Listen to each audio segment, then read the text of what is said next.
Hey guys, I'm Jason. Welcome back to my channel. Today's video is going to be on removing the airbox on a 2017 GSXR1000R. I have to get the airbox off to get to the block-off plates. I have new driven block-off plates that I want to install. And while I'm in there, my next videos are coming up. I want to put the stock stacks back in. I have these seals for the airbox to put back on. And I have an air filter, but like I said, today's video is going to be just getting to the airbox. And the thing is, these side plates have to come off.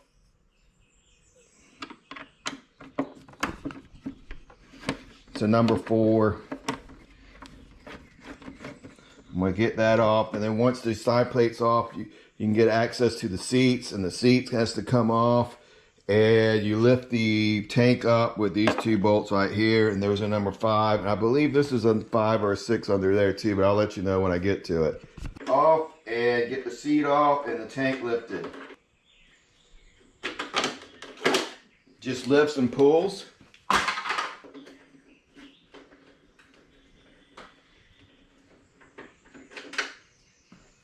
The bolts that come off for the seat are right there.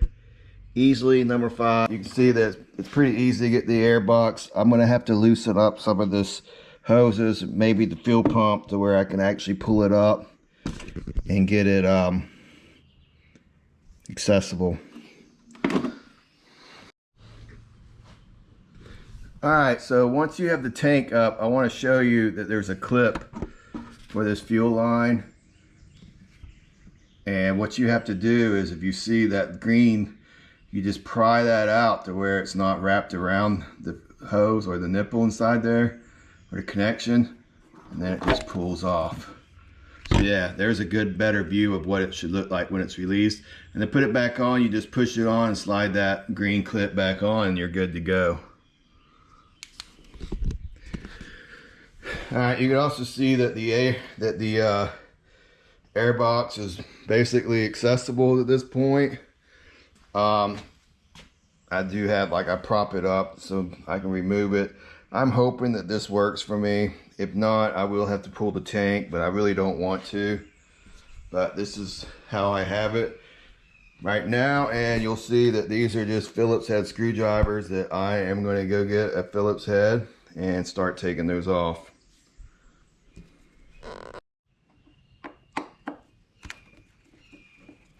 Just want to point out that there is one or screws in here to get to. So to take this top off on mine, because I don't have the stock stacks in there anymore, you would have to take these loose as well. If you have stock stacks, and those will have to come off to get this top airbox off. All right, I'm going to get these loose, and I'll get back when I'm ready for the next step.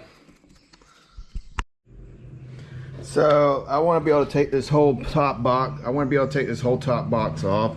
So I am actually going to have to pull the injector plugs.